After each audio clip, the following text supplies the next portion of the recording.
Have you ever wondered Ibrahim alayhi salam, how much he made dua to Allah for his father's hidayah? And here we are. And Allah Azza wa Jal chose that hidayah for us. He gifted us that hidayah. So the least that we can do, brothers and sisters, is to thank Allah and appreciate that blessing upon us.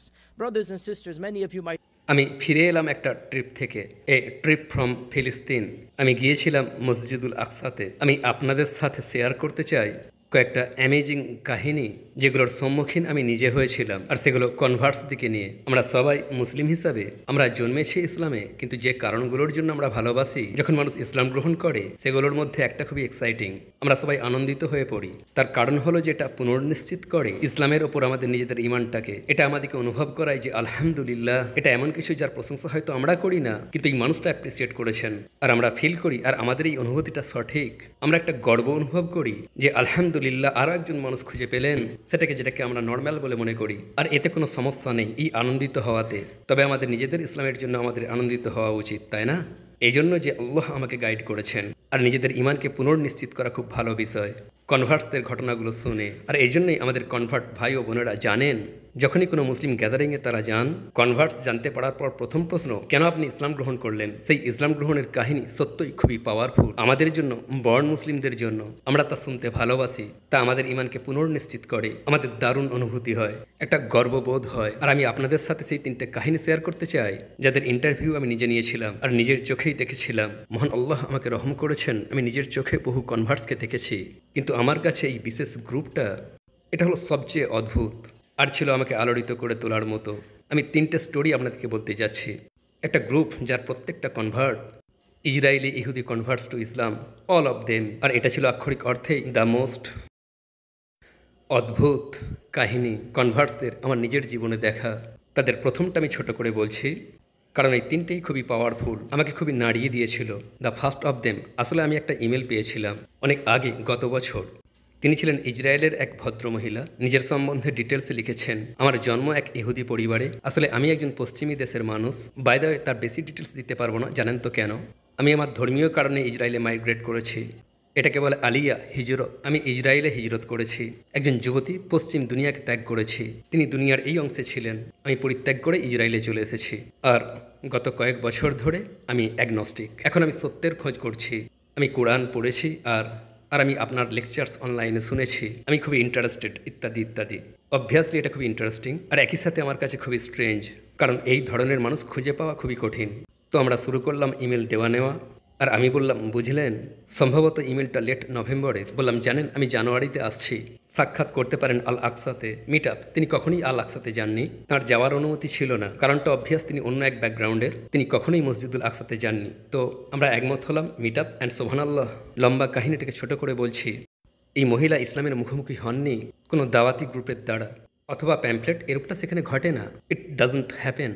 বরং তিনি নিজে অনুভব করেছিলেন এক শূন্যতা, আর তিনি খুঁজে পাননি সেই শান্তি তার নিজ ধর্মে, তার ট্র্যাডিশনে।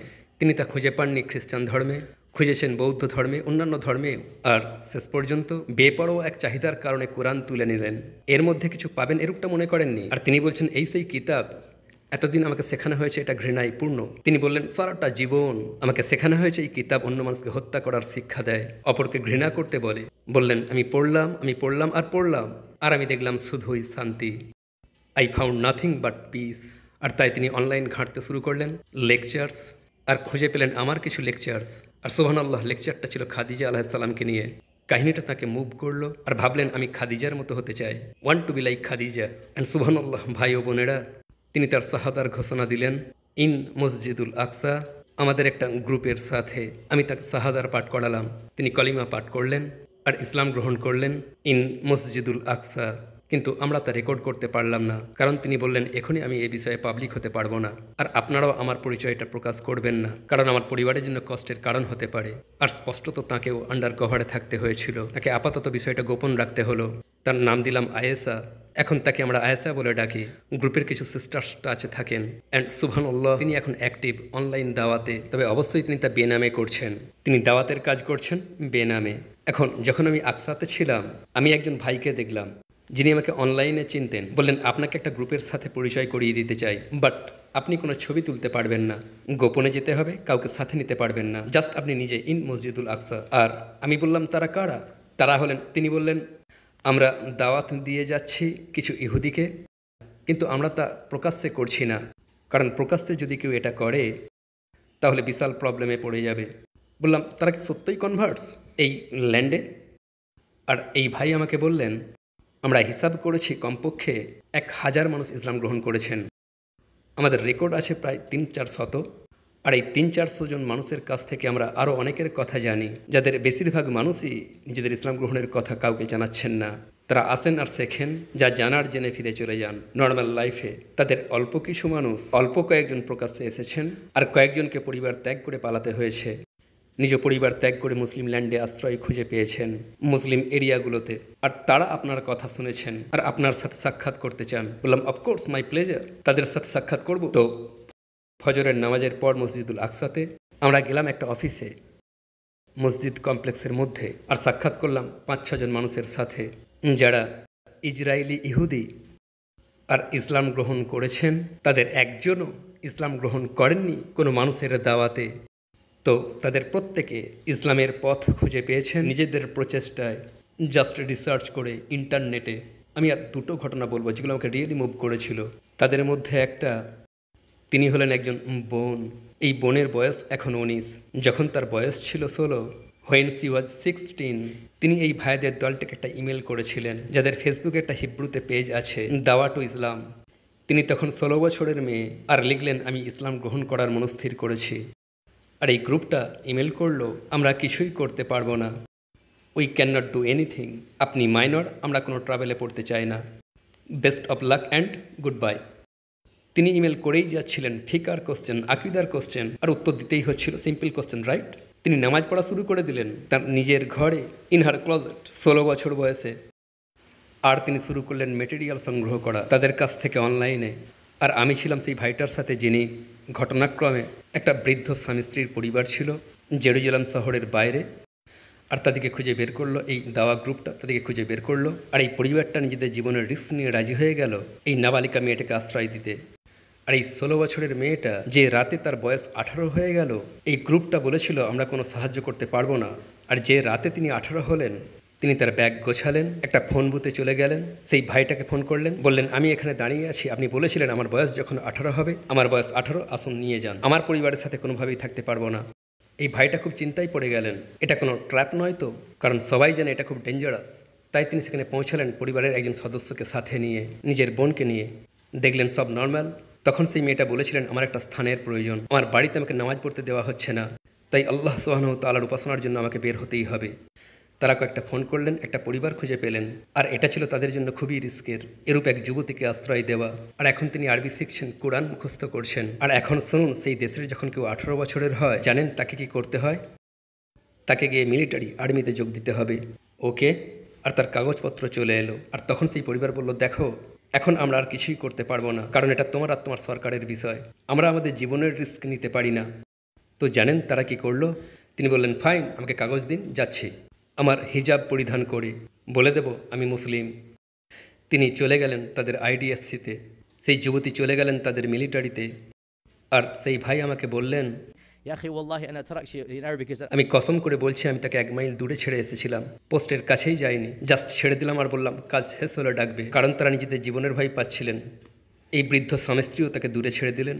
যুবতী পোস্টের দিকে হাঁটলেন হিজাব পরিধান করে, পেপারগুলো তুলে ধরলেন, নিজের সমস্ত পরিচয়পত্র, আর বললেন বাই দ্য ওয়ে আমি একজন মুসলিম, আপনারা এটা জেনে নিন আমাকে কোনো কাজ দেওয়ার আগে। আর 3 মাস ধরে তার কেসটা চলতে লাগলো। এখন তারা কি করবে? শেষ পর্যন্ত ফাইনালি তারা চিঠি লিখলো, বেশ কিছু কারণে তোমার আমাদের সাথে কাজ করার প্রয়োজন নেই IDF-এ। কিন্তু সেই সাহস যেটা তার ছিল তাদের সামনে যাওয়ার আর নিজের মুসলিম পরিচয় প্রকাশ্য করে দেওয়ার। এখন তিনি কোরআন মুখস্থ করছেন, আরবি ভাষা শিখছেন, তার আরবি ইংরেজির থেকেও ভালো। যখন আমার সাথে কথা বলছিলেন, subhanallah, just mind boggling for me to meet somebody like this. আর অপর কাহিনীটা সময় খুবই কম, কিন্তু এই কাহিনীটা আল্লাহি আমার জন্য খুবই ইমোশনাল। আর আক্ষরিক অর্থেই আমাকে আমার চোখের পানি নিয়ন্ত্রণ করতে হয়েছিল। আমার পক্ষে শান্ত ভাব বজায় রাখা খুবই কঠিন হয়ে উঠেছিল। তো সেই মানুষগুলোর মধ্যে একজন, সেখানে কিছু ভাই ছিল আর 4-5 জন বোন। আর যেমনটা ঘটে আর কি, বোনেরা বেশি ইসলাম গ্রহণ করছেন, এমনকি ইহুদি সমাজেও। একজন বোন ছিলেন খুবই নিশ্চুপ, একটাও কথা বলেননি, নট এ সিঙ্গেল ওয়ার্ড, শুধু সালামটুকু ছাড়া। টেবিলের চারদিকে ঘুরছিলাম, আপনার কাহিনী বলুন, টেল আস ইয়োর স্টোরি। আর যখন তার কাছে এলাম, তিনি ইংরাজি বলতে পারেন না। বর্তমানে তিনি 3rd generation, living in that land, fluent Hebrew বলেন, আর তিনি ইংরাজি বলতে পারেন না। আর হিব্রু থেকে আমাকে অনুবাদ করে শোনানো হচ্ছিল এক অনুবাদক, এক ভাইয়ের দ্বারা। তার কাহিনীটা আমার জন্য খুবই ট্রমাটিক, আমাকে আক্ষরিক অর্থেই কাঁপিয়ে দিয়েছিল। আমি প্রায় ভেঙে পড়েছিলাম, আমাকে আক্ষরিক অর্থে নিজেকে নিয়ন্ত্রণ করতে হয়েছিল। এই মহিলা বয়স 30-এর ঘরে, তিনি ছিলেন একজন রাবাইয়ের স্ত্রী, আর তিনি স্থির করেছিলেন ইসলাম গ্রহণ করবেন। নিজে অধ্যয়ন করার পর, নিজস্ব অধ্যয়নের পর, তার স্বামী যখন সে জানতে পারল, প্রথমেই ডিভোর্স দিল, হুমকি দিল, আর তারপর সেই মহিলাকে নিয়ে গেল কোর্টে যে আমার স্ত্রী মানসিকভাবে পাগল, আর তাকে তার সন্তান থেকে বঞ্চিত করতে হবে, তার 3 সন্তান। আর সেই ভাই মিডলম্যান আমাকে বললেন, আর আক্ষরিক অর্থেই এটা আমাকে প্রায় ভেঙে দিয়েছিল। তিনি বললেন যে এই মা দেখতে পাননি তার সন্তান দিকে 3 বছর ধরে। For 3 years she has not seen her children। কারণ সেই স্বামী প্রমাণ করে দিয়েছে যে ইনি ডেঞ্জারাস তার বাচ্চাদের জন্য, কারণ উনি ইসলাম গ্রহণ করেছেন। For 3 years। আর তিনি আমাকে বলেছিলেন, এই মহিলা, যে ওয়াল্লাহি আমি কসম করে বলছি, যদি তারা আমাকে ভরে দিত জেলে, তখনও আমি ইসলাম ত্যাগ করতাম না। যদি তারা আমাকে কোনো গুহায় ফেলে দিত আর পরিত্যাগ করতো, তবুও ইসলাম ত্যাগ করতাম না। তিনি জাস্ট বলেছিলেন আমি একজন মুসলিম, আর এই কারণে তারা তার সন্তানদিকে তার বুক থেকে ছিনিয়ে নিল। আর সত্যই এটা আমাকে অনুভব করালো এত। আর আমরা আমাদের গুনাহ পরিত্যাগ করতে পারি না ভাই ও বোনেরা, ইসলামের জন্য আমরা কোনো কিছুই পরিত্যাগ করতে পারি না। দেখুন এখানে এক মহিলা, আর তিনি কোনো মুসলিম বাড়িতে বড় হননি, কোনো মুসলিম পরিবারে। আর তিনি আমাকে বললেন যদি তারা আমাকে জেলে ফেলে দিত কিংবা একটা গুহায় ফেলে দিয়ে পরিত্যাগ করত, তবু আমি ইসলাম ত্যাগ করতাম না। তাদের পরিবার তাদেরকে বিশ্বাসঘাতক বলে মনে করে, তারা পরিত্যাগ করেছে সেই সমাজ, আর তাদের কোথাও যাবার নেই। তাদের কেয়ার করছে কতকগুলো গরিব মুসলিম এখানে ওখানে, আর তারা ত্যাগ করে আসছে তাদের সমাজ, তাদের লাক্সারি, তাদের জীবন, আর এই ঘটনায় তাদের সন্তান, ফর দ্য সেক অফ আল্লাহ সুবহানাহু ওয়া তাআলা। আর এগুলো যদি আমাদেরকে উৎসাহিত না করে ইসলামের জন্য কৃতজ্ঞ হয়ে উঠতে, তাহলে আমাদের কি হবে? ভাই ও বোনেরা, আমরা যেন সবসময় মনে রাখি যে আল্লাহ সুবহানাহু ওয়া তাআলা আমাদেরকে উপহার দিয়েছেন এই ঈমান, যার জন্য আমাদেরকে একটা আঙুলও তুলতে হয়নি। আমাদের বেশিরভাগই এই ধর্মে জন্মগ্রহণ করেছে, এমনকি তারা যারা কনভার্ট করেছে, হ্যাঁ, তাদের সংগ্রাম আমাদের থেকে বেশি। কিন্তু দেখুন ইসরায়েলের ওই ভাই ও বোনেদের স্ট্রাগলটা ইসরায়েলের ভূমিতে। মনে রাখবেন, কোরআনে আমরা জানতে পারছি যে যখন জান্নাতবাসীরা জান্নাতে প্রবেশ করে যাবে, তারা কি বলবে, তারা কোন কথাটা ভাববে? তারা বলবে, কোরআন যেমন বলছে, وقالوا الحمد لله الذي هدانا لهذا وما كنا لنهتدي لولا أن هدانا الله. This is a Quranic dua from the people of Jannah. এমনকি যখন তারা জান্নাতে প্রবেশ করে যাবে, তারা কি জন্য আল্লাহকে ধন্যবাদ জানাচ্ছে? আলহামদুলিল্লাহ, তিনি আমাদেরকে এই হেদায়েত দান করেছিলেন। আমরা কখনোই এই হেদায়েত পেতে পারতাম না যদি না আল্লাহ সুবহানাহু ওয়া তাআলা আমাদেরকে হেদায়েত না দিতেন। Alhamdulillah for the blessing of Islam. Alhamdulillah for the blessing of the Quran. Alhamdulillah for the blessing of being of the ummah of the Prophet sallallahu alayhi wa sallam. بارك الله لي في القرآن العظيم ونفعني وإياكم بما فيه من الآيات والذكر الحكيم. أقول ما تسمعون وأستغفر الله العظيم لي ولكم ولسائر المسلمين من كل ذنب فاستغفروه إنه هو الغفور الرحيم.